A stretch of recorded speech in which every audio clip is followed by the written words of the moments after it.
पथरीले रास्ते,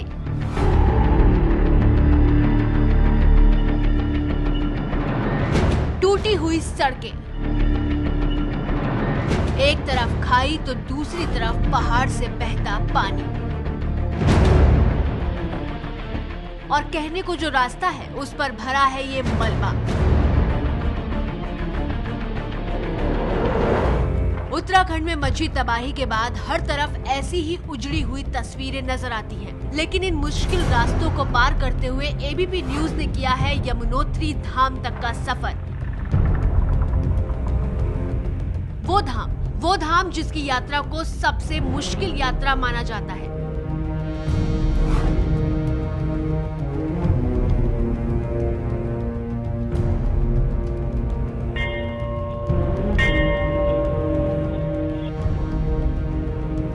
हरिद्वार ऋषिकेश के रास्ते जब आगे बढ़ते हैं तो धरासू के पास से यमुनोत्री और गंगोत्री का रास्ता अलग अलग हो जाता है। एबीपी न्यूज की टीम जब धरासू से होते हुए यमुनोत्री के रास्ते पर आगे बढ़ी तो नजर आई तबाही की गवाही देती ये तस्वीरें।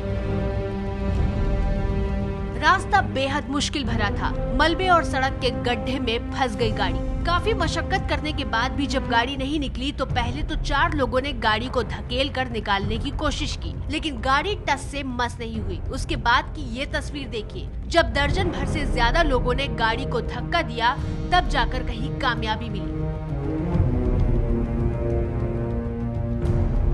इसके बाद ये तय हुआ कि आगे का सफर इस गाड़ी से नहीं हो सकता, तो गाड़ी बदली गई और फिर सामान ढोने वाली इस गाड़ी से तय हुआ आगे का सफर। लेकिन रास्ता आसान नहीं था। धीरे धीरे गाड़ी पगडंडी जैसी सड़कों को पार करती हुई आगे बढ़ रही थी और रास्ते में नजर आ रही थी तबाही की तस्वीरें।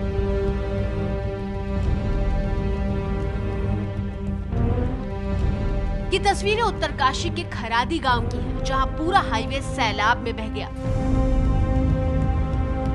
यमुना में आई बाढ़ की वजह से जगह जगह से सड़कें टूट गई हैं। ये राष्ट्रीय राजमार्ग है जो यमुनोत्री की तरफ को ये सड़क जाती है, लेकिन 15 तारीख की रात को जो बाढ़ आई थी उस बाढ़ की वजह से ये सड़क टूट गई। खरादी गांव के आसपास के सारे पुल भी बह चुके हैं। कहीं जाने का कोई जरिया नहीं बचा है। भागीरथी नदी अभी भी उफान पर है। गांव वाले इस ट्रॉली के सहारे एक गांव से दूसरे गांव तक का सफर तय कर रहे हैं। भागीरथी अब भी उफान पर है। उत्तरकाशी में इस तरीके की जो आप देख रहे हैं ट्रॉली एक गांव से दूसरे किनारे को जोड़ता है। इस तरीके की ट्रॉली आप जगह जगह पर देखेंगे, क्योंकि जो पुल है वो पुल टूट चुके हैं। यमुनोत्री जाने के लिए इसी रास्ते पर जानकी चट्टी होते हुए जाना होता है। जानकी चट्टी से यमुनोत्री की दूरी 5 किलोमीटर है। यमुनोत्री जाने के लिए आपको जानकी चट्टी आना पड़ता है। जानकी चट्टी से आपको या तो पैदल जाना पड़ेगा या फिर आप घोड़े का सहारा ले सकते हैं। घोड़े के सहारे आप जा सकते हैं। जानकी चट्टी के बारे में आपको बताना चाहूंगा कि 15 तारीख से पहले जानकी चट्टी में यात्रियों से भरा पूरा रहता था ये मार्केट, लेकिन अब यहाँ पर वीरान पड़ा है। पहाड़ी पर आगे बढ़ने के बाद दूर से ही यमुनोत्री मंदिर नजर आता है। पहाड़ी के बीच से निकलती यमुना और मंदिर को छूने की कोशिश करती नदी। जानकी चट्टी से 5 किलोमीटर का सफर तय करके एबीपी न्यूज की टीम पहुंची यमुनोत्री धाम।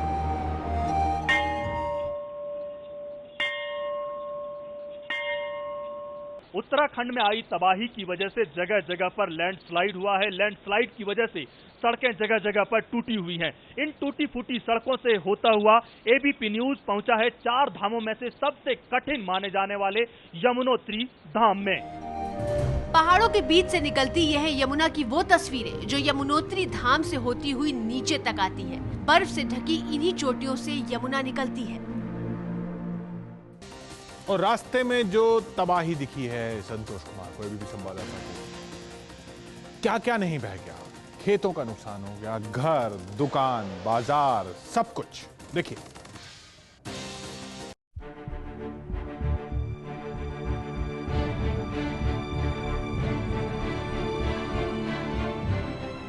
उत्तरकाशी में सैलाब से मची तबाही की ये तस्वीरें तो आप देख चुके हैं, जब मकान मलबे के ढेर में बदल गए, होटल बाढ़ के पानी में बह गए। लेकिन अब हम आपको दिखाने जा रहे हैं इस तबाही के बाद वहां लोग किस हाल में अपनी जिंदगी जी रहे हैं। अब आगे हमारे पास न रहने के लिए है और न खाने के लिए कुछ है। हम बहुत गरीब लोग हैं। उत्तराखंड में तबाही की तस्वीर लिखने में भागीरथी नदी का अहम योगदान है। 17 तारीख को भागीरथी नदी उत्तरकाशी में लगभग आधे किलोमीटर के आसपास अपने तटीय इलाके में जो भी होटल, मकान या फिर बिल्डिंगें बनी हुई थी, उन सभी बिल्डिंगों को तबाह कर दिया। या तो मकान बह चुके हैं और जहां बचे हैं वहां ऐसा हाल है। ये यमुनोत्री से 40 किलोमीटर पहले उत्तरकाशी के खरादी गांव की तस्वीरें हैं। तबाही के सैलाब ने छत छीन ली है और खेती बर्बाद हो चुकी है। अब भूखमरी की हालत है। हमारी जो खेती है, सबसे ज़्यादा भूखमरी की स्थिति पे हम इस अवस्था में आए हैं कि हमारी जो मूल व्यवसाय आलू की खेती थी, सारी आलू की खेती मतलब इस समय दशा की स्थिति में, यार फसल सारी नष्ट हो चुकी है। और गेहूं की खेती भी हमारी बर्बाद हुई, जो फसल कटाव में थी। बारिश की वजह से गेहूं की खेती को भी हम अपने गेहूं के दान को भी खेती को भी नहीं निकाल पाए।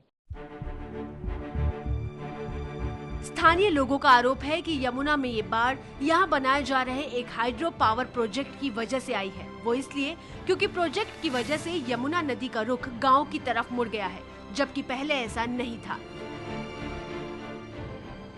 तो इसके लिए जो इन्होंने जो अपना जो हेड जहाँ पे बना रखा है, वो ऐसे मुहाने पे बना रखा है कि जहाँ से जो है नदी का वेग जो है वो जो है अपने अगर जो है नेचुरल वे में चलती तो वहाँ पे जो है उसका जो है अपना जो रास्ता बना हुआ था वो, लेकिन इन्होंने ये इतने मतलब गलत तरीके से जो है इसका हेड अपने जो वहाँ पे जो गेट बनाए, चैनल गेट बनाए हैं, तो उससे क्या होगा कि नदी का जो अपना जो प्राकृतिक जो बहाव क्षेत्र था वो जो है अवरोध उसमें पैदा हो गया है, उसमें रुकावट आ गई है। जैसा कि रावत साहब बता रहे हैं कि यमुना जी के भेंट चढ़ गया है। कुल मिलाकर खरादी गांव में 15 तारीख की रात को पानी बढ़ना शुरू हुआ और उसके बाद ये पानी बढ़ता चला गया और खरादी गांव की जो पहचान थी वो